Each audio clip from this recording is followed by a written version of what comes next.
Now I'm going to cut the remaining 2 rows of ribbons. One is the middle and the other is the outside. So I position my ribbon over one of the borders and I cut it on an angle. And I make sure it's at least as long as that. It could be a little longer. I don't want to waste any ribbon, so I'm going to flip the ribbon to the wrong side and I'm going to position it so the one cut edge matches the one I just made, and cut it again.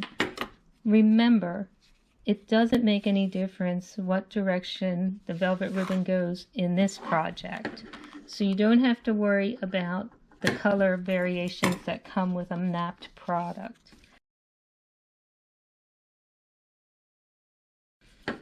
So I'm just going to go ahead and cut so that I have 6 pieces like that, and I'm going to duplicate that process for the lowest ribbon, and then I'll have all my ribbons cut and I can go to the sewing machine and assemble the front.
The first row is complete. It's time to construct the second row.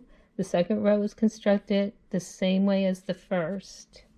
So I'm just going to pin my piece and then go to the sewing machine and stitch the rest down.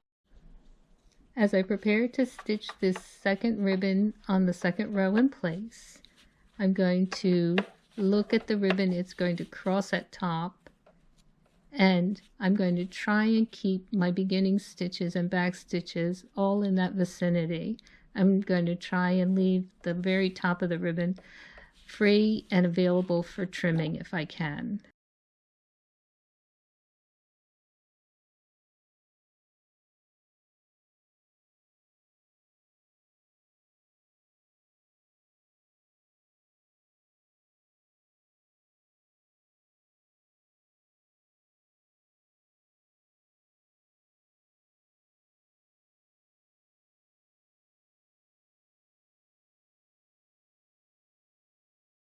Feel and make sure that the ribbon is attached, and then I'm going to trim both of these ribbons that are underneath to about 1/4 of an inch.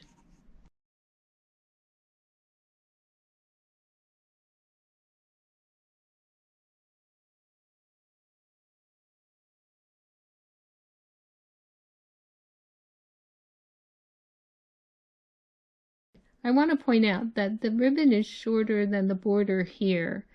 That's less important than the ribbon being as long as the border here. I'm going to cover this edge in a minute with another ribbon, and as long as that ribbon covers that edge, I'm fine. So I'm not going to worry about repositioning it.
Now here's a trick. I can tell that these ribbons are going to extend past the stitching line because I can see the stitching line here.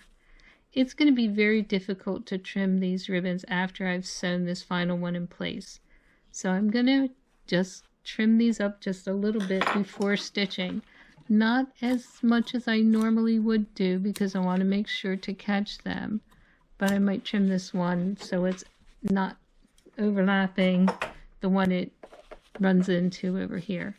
And now I'm going to finally stitch this final bit of ribbon to complete my second row.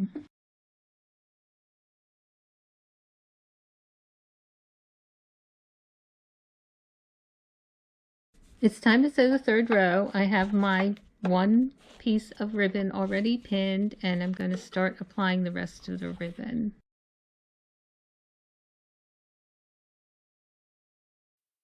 The remainder of this video is about attaching the third row of ribbons to the pincushion front.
Here's the finished ribbon top for my pincushion, and what I'm going to do next is I'm going to remove these little borders right here because they're showing, so I'm just going to remove them from the back.